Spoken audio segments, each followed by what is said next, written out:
Prime Minister Kaja Kallas, the President of European Commission Ursula von der Leyen and the Secretary General of NATO Jens Stoltenberg have just concluded their trilateral meeting and will deliver short remarks. After that, it is possible for media to ask questions. The press conference is in English with simultaneous translation into Estonian. First, Prime Minister Kaja Kallas, the floor is yours.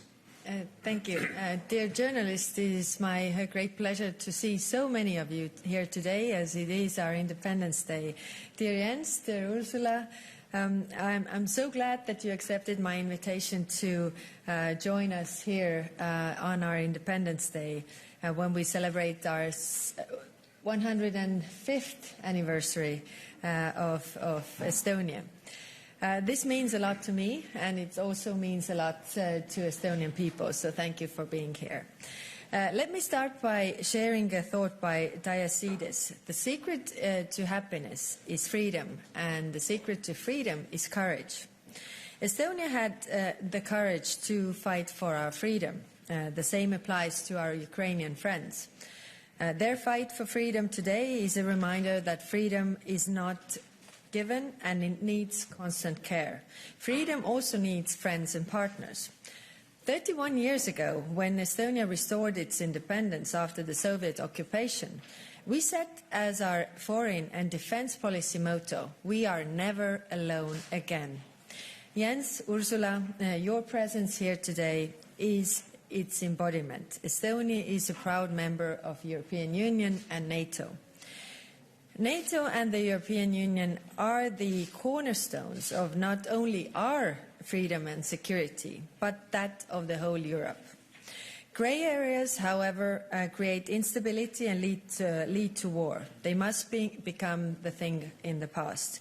That is why Ukraine's place is in the European Union and after the end of the war also in NATO. For Estonians, the 24th of February has always been about celebrating freedom. We know that freedom comes at a price. You need to fight for it. Allied presence here in Estonia contributes every day to the security of our country and the alliance as a whole. But Estonia takes its own part of the burden increasingly seriously. We have been significantly boosting our defense spending. It's nearly 3% now. The will of the Estonian people to defend our country is unwavering. The number of volunteers who wish to contribute to national defense has considerably increased. Today, Ukrainians are showing unprecedented courage and commitment in defending their country. The free world needs to show the same courage and support to Ukraine until the last Russian soldier has left Ukraine. Ukraine must win, and the aggressor must be pushed back. For this, we must also believe in Ukraine's victory. Ukraine needs enough weapons and ammunition to win the war. That is why I propose that EU member states jointly procure ammunition for Ukraine. During the pandemic, we were able to react quickly to jointly procure vaccines. Let us act quickly now and send more ammunition to Ukraine. We must keep in mind that the threat Russia poses is a long-term one. In addition to the conventional war, they are also waging a hybrid war to create chaos and divide us. All European countries need to invest more in their own defense and resilience. We cannot be afraid of Russian terror tactics. If we fall for Russia's threats, we will wake up in a much more dangerous world. Ukraine and Russia's other neighbors are not afraid. So why should those countries who are further from Ukraine be afraid? The way this war against Ukraine ends will define peace for generations to come. For any peace to last, there needs to be accountability. Russian crimes against Ukraine and its people must not go unpunished, and no Russian leader can be immune from responsibility. As Team Europe and Team NATO, we have shown significant unity and resolve over the past year. Looking ahead, these are key words we must take with us: courage, belief, accountability, and leave no room for fear. Thank you. Thank you. The President of the European Commission, Ursula von der Leyen, please. Yes, thank you, Prime Minister, Secretary General, dear Jens, dear Kaja. Thank you very much for hosting us in Tallinn on such a special day. Indeed, the day when 105 years ago Estonia declared its independence. Estonia's determination to remain a free and independent country has been put to the test time and again. But independence was finally restored on the 20th of August 1991. And I also want to share a thought or quote of a famous Estonian, the former president, Lennart Meri, who said, "Europe is not geography. Europe is a unity of principles and an allegiance to principles. Principles shape geography. Geography does not shape principles." End of quote. And this is a truth that Putin has never understood. 1 year on, from the start of his brutal war, Putin has failed to achieve a single one of his strategic goals. Instead of dividing the European Union, he finds us united and determined to stand by Ukraine for as long as it takes. Instead of dominating the global energy market, he has seen his main source of revenue slashed. Instead of wiping Ukraine from the map, he is confronted with a nation more vigorous than ever. Ukraine has become a testament to the bravery of a nation which will never relent in its quest for freedom. We have seen that in every single day of the 365 days since the beginning of this atrocious war. And just as Estonia stands proudly as a free and independent state, Ukraine will prevail. Ukraine will prevail because Ukrainians will neither flinch nor step back. And Ukraine will prevail because Europe and its partners and allies will stand firm. But 1 year on, the fight rages on, and Putin has upped the stakes. He is sending hundreds of thousands of young Russians as cannon fodder in the trenches in Ukraine. What we saw and heard earlier this week from Moscow tells us that as the losses mount on the battlefield, so does the desperation, the delusion, and the disinformation. And that shows the strain Putin's regime is under. But it also comes with real and renewed danger for Ukraine, so now is the time to double down. We must keep giving Ukraine the means to defend itself until the Russians end this war and leave Ukraine. And this is why we stand firmly by Ukraine, as determined as ever, to support Ukraine financially, economically, and militarily, to increase our own defense capabilities, and to increase the pressure on Russia and hold it accountable. Russia is increasingly isolated. I think very telling was the vote yesterday in the United Nations, 141 countries that voted in favor of the resolution condemning Russia. Russia is falling backwards towards an autarkic economy, cut away from the world. Our sanctions are eroding sharply its economic base, slashing any prospect to modernize it.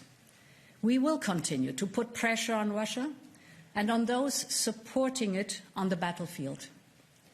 We will continue going after Putin's cronies, and we will go after those helping Russia to circumvent sanctions or replenish its war arsenal. At the same time, we work to ensure Ukraine's economic and military resilience. First, with continued financial support, 67 billion euros we mobilized so far. Second, with increased military support, we aim to train 30,000 Ukrainian soldiers in the European Union. Our member states are delivering military equipment, and we will turn to joint procurement to deliver urgent military supplies for Ukraine, such as 155mm ammunition. Equally important is to work with our defence industry to ramp up the production of this ammunition and other equipment needed by Ukrainian forces, but also to replenish our own stocks. And dear Kaja, you rightly so brought attention to this at the last European Council, and we are taking action. Finally, this is not just about winning on the battlefield. Ukrainians are fighting for their right to choose their own future. And they have already chosen. They have chosen the European Union. They have chosen the unity of principles, as President Leonard Meri said. The Ukrainian soldiers fighting in the trenches of Bakhmut are defending this unity of principles. And in these dark times, the hearts of Ukrainian people are warmed by the confidence that Ukraine will join the European Union one day. This is how principles shape geography. Dear Kaja, today I am proud to stand here together with you and you, Jens, in Tallinn, celebrating Estonia's freedom and independence. And I'm proud that we stand here together in support of the Ukrainian people and their fight for freedom and independence. I am certain that, like the people of Estonia, Ukraine too will prevail. Thank you. Thank you. NATO Secretary General Jens Stoltenberg, please. Prime Minister Kallas, Kaja, congratulations on Estonia's Independence Day, and President von der Leyen, Ursula, it's an honor to be together with both of you here in Tallinn today on this very symbolic day. Over 100 years ago, Estonian troops fought bravely for their freedom and independence. Independence was short-lived, but the Estonian people never gave up. And with the fall of the Iron Curtain, you regained your freedom. And thank you so much for inviting me to be part of the celebrations today. The flag-raising ceremony and the wreath-laying ceremony was really moving, and it demonstrates how much you value your freedom. Your history is a strong reminder that we cannot take our freedom for granted. Freedom is not for free. We must fight for it every day. Today, it is the Ukrainian people who are bravely fighting for their freedom. And despite a dark year of despair and destruction, their determination and courage will no doubt prevail. 1 year ago, President Putin launched his full-fledged invasion of Ukraine, an illegal war of aggression, in blatant breach of basic international rules. He wanted to break the will of the Ukrainian people, and he wanted to break our unity. President Putin failed. Ukraine stands, and NATO and the EU stand with Ukraine. Yet Putin has not given up his goals. He wants a different Europe where Russia can dictate what neighbors do. He is not preparing for peace. He is preparing for more war. So we must give Ukraine what they need to prevail. Some worry our support to Ukraine risks triggering escalation. But there are no risk-free options. And the biggest risk of all is if President Putin wins. Because the message to him and other authoritarian leaders would be that they can use force to get what they want. That will make the world more dangerous and us more vulnerable. So supporting Ukraine is not just morally the right thing to do, it is also in our own security interest. That is why NATO allies are providing unprecedented support to Ukraine, working hand in hand with the European Union. Again, Estonia is leading by example, providing more military aid as a share of GDP than any other country. NATO presence protects the space for allies to provide this support. Since 2014, we have significantly reinforced our presence and readiness, from the Black to the Baltic Sea, including here in Estonia. NATO's multinational battle group in Tapa, led by the United Kingdom, deters aggression. Fighters from France and Germany help protect your skies. And NASAMS from Spain will augment your air defenses. All this sends a clear message to Moscow. NATO will protect and defend Estonia and every inch of Allied territory. Our Article 5 commitment is ironclad. All for one and one for all. And at our Vilnius summit in July, we'll take further steps to strengthen our collective defense. We also see progress as regards the historic accession of Finland and Sweden into our alliance, two close neighbours of Estonia. 28 out of 30 allies have already ratified the accession protocols. I had good discussions with President Erdogan in Ankara last week. We agreed to restart the talks and to convene a trilateral meeting between Finland, Sweden and Turkey at NATO headquarters in mid-March under my auspices, to discuss the implementation of the agreement made last June and how to complete the accession process. And it is good that the Hungarian Parliament will start ratification process next week. Our aim is for both Finland and Sweden to join as soon as possible. This will strengthen their security, it will strengthen Europe's security, and it will strengthen NATO. So there, Kaja, there, Ursula, thank you once again for our excellent discussions, and not least for your strong commitment to the transatlantic bond for North America and Europe standing together to protect our freedom. Thank you. Thank you. Now it's possible for media to ask questions. Please do state your name, media outlet you're representing, and to whom the question is addressed to. Please use microphone, which with my colleague will assist, and we have first ready there. Please. Yes. Thank you, Tarmo Moiberg, for public broadcasting. Questions to all of you, actually. About China's position paper about Ukraine, and it has 12 points. I would like to know, do you find it credible, especially as the China abstained United Nations vote yesterday about Ukraine? And also, before the war started, US shared intelligent info about Russia's troops and preparation. So, has United States shared any info about its claim made by Mr. Blinken that China is considering giving weapons to Russia? Thank you. Yeah, so, indeed, the Chinese paper, I think you have to see the principles they shared. It's not a peace plan, but principles that they shared. You have to see them against a specific backdrop.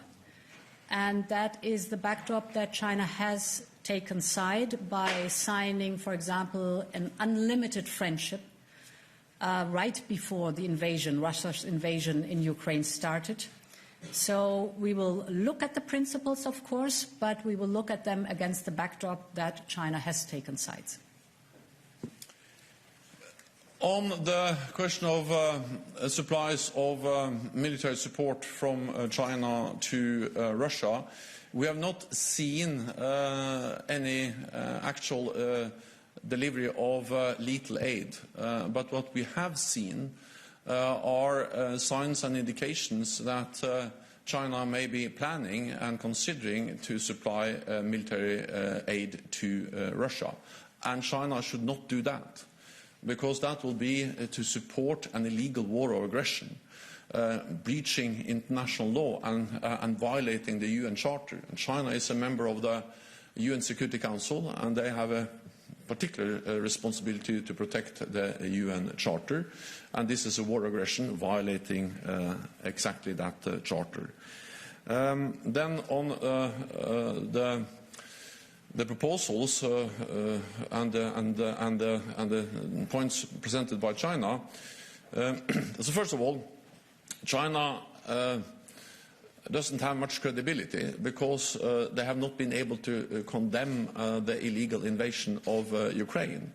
And they also signed just days before the invasion an agreement between President Xi and President Putin on limitless partnership with Russia.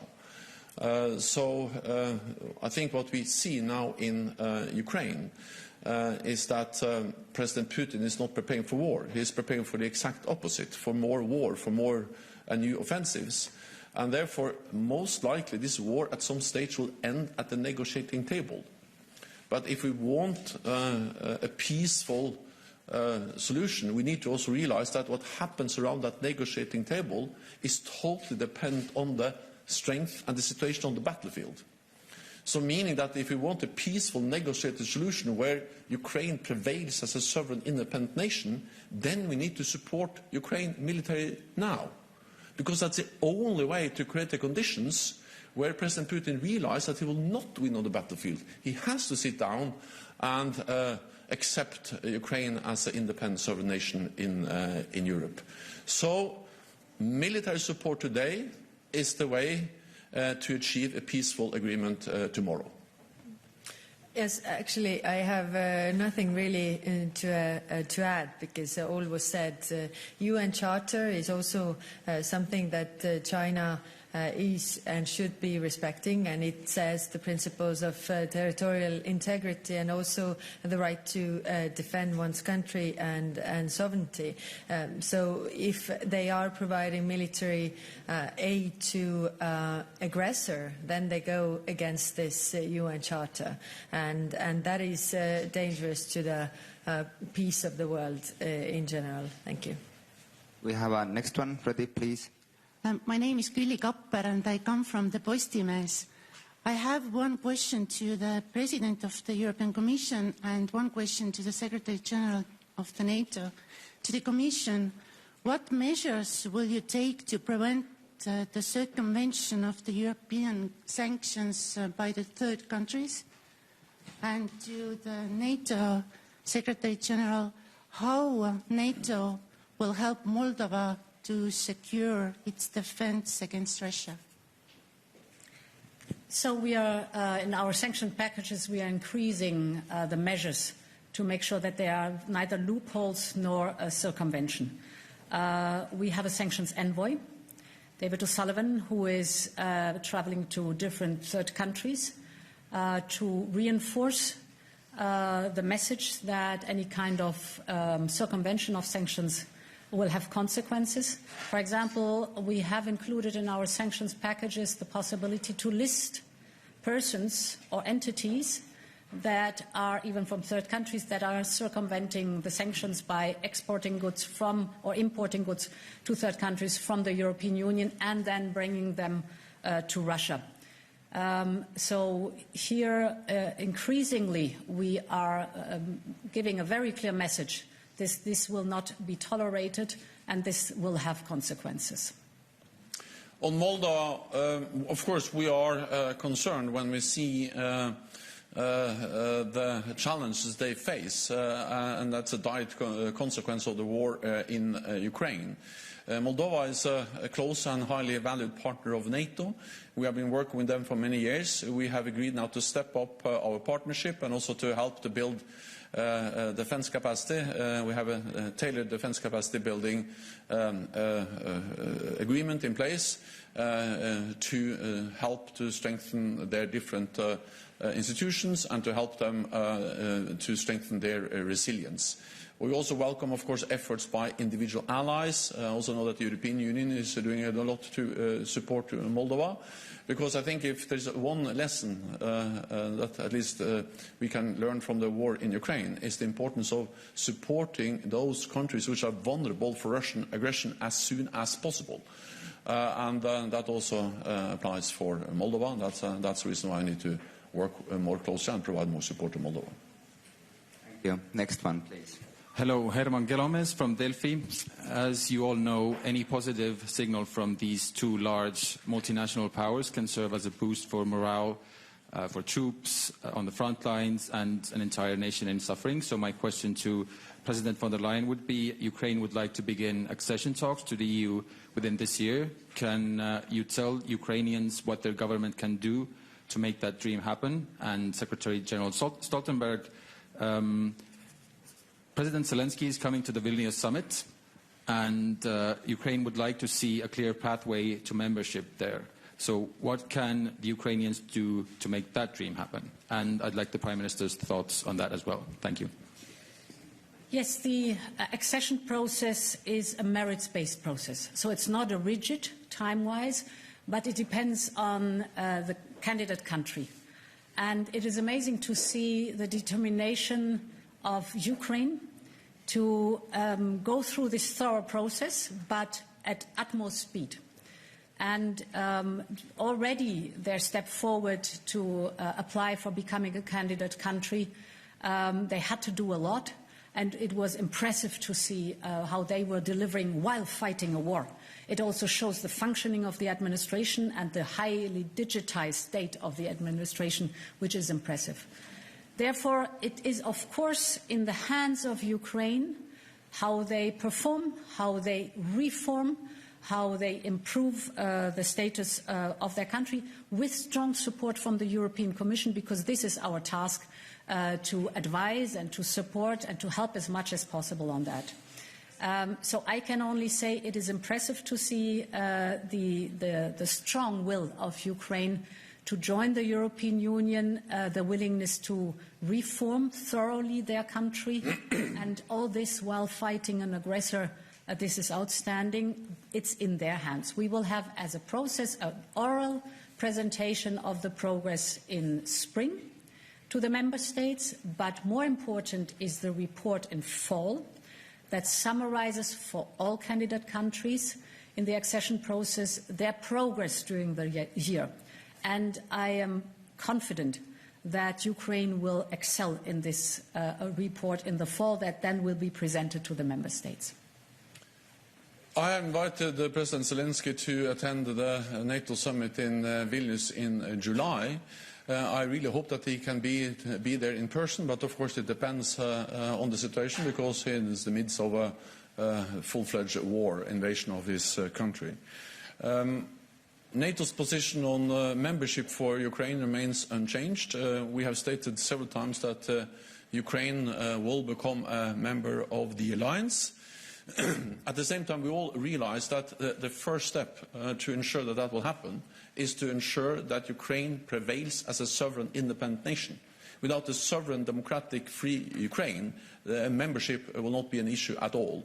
So all our focus, all our efforts is now on ensure that Ukraine prevails, that Putin doesn't win, because then there will be no issue of membership for Ukraine. Then when this war ends, then of course we need to ensure that history doesn't repeat itself, because there is a pattern of Russian aggression. Georgia in 2008, Crimea and Eastern Donbass in 2014, and then the full-fledged invasion last year. And we need to make sure that when the war ends now, that Russia is not able to continue to chip away at European security, and we need to break this cycle of Russian aggression. This will be about enabling the Ukrainians to have strong armed forces themselves, so they can deter aggression themselves. But it will also be an issue of creating the framework and the political framework that sends a clear message to Moscow that they cannot continue to attack an independent, sovereign, democratic neighbor, Ukraine. So we need to help Ukraine move forward on the Euro-Atlantic path. Ukraine is part of the Euro-Atlantic family, and the first step is to ensure that Ukraine prevails as a sovereign nation. To add to that, grey areas are a source of conflict and war, and that's why NATO has been the peace project. We have to believe in Ukraine, and therefore we also have to give military aid so that Ukraine can defend themselves, and then when the war is over, then move on with the open door policy of NATO. Thank you. Next one, please. Mari Selran for German Public Broadcaster ARD. Question to the Secretary General. You mentioned talks with Turkey. How can NATO act on Turkey in order to speed up Sweden's joining process? So, first of all, this is a priority for NATO and for me. And I'm confident that both Finland and Sweden will become full members of the alliance. Second, I have just met with President Erdogan, and of course we discussed also how we can make progress on the accession of Finland and Sweden, and we agreed to restart the talks, to convene a meeting in Brussels at the NATO headquarters with Finland, Sweden and Turkey, and we need to also understand that so far this has been the quickest accession process in NATO's modern history. Finland and Sweden applied in May last year. Already in June, 30 allies, also Turkey, decided to invite them. And we also, all 30 allies agreed, including Turkey, on the accession protocols, and all 30 allies have signed these accession protocols.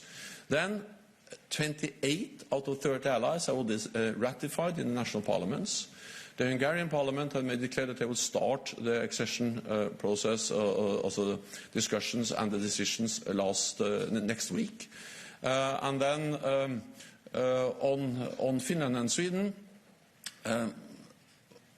I cannot guarantee you any specific date, but on Finland, Turkey has made it clear that they don't see any problems with ratification. With Sweden, some issues still remains. I have made it clear that both Finland and Sweden have lived up to their commitments they signed up to at the NATO summit last year. So I think the time has come to ratify both of them now.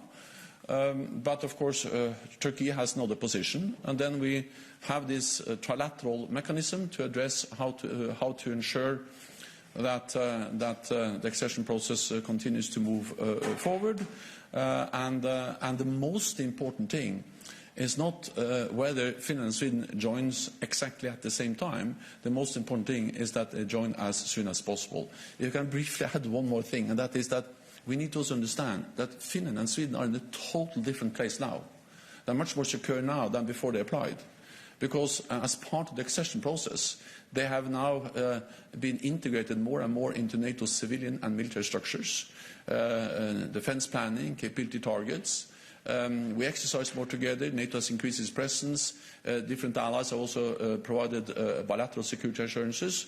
So it's absolutely inconceivable that Finland or Sweden will be faced with any military threats from Russia without NATO reacting.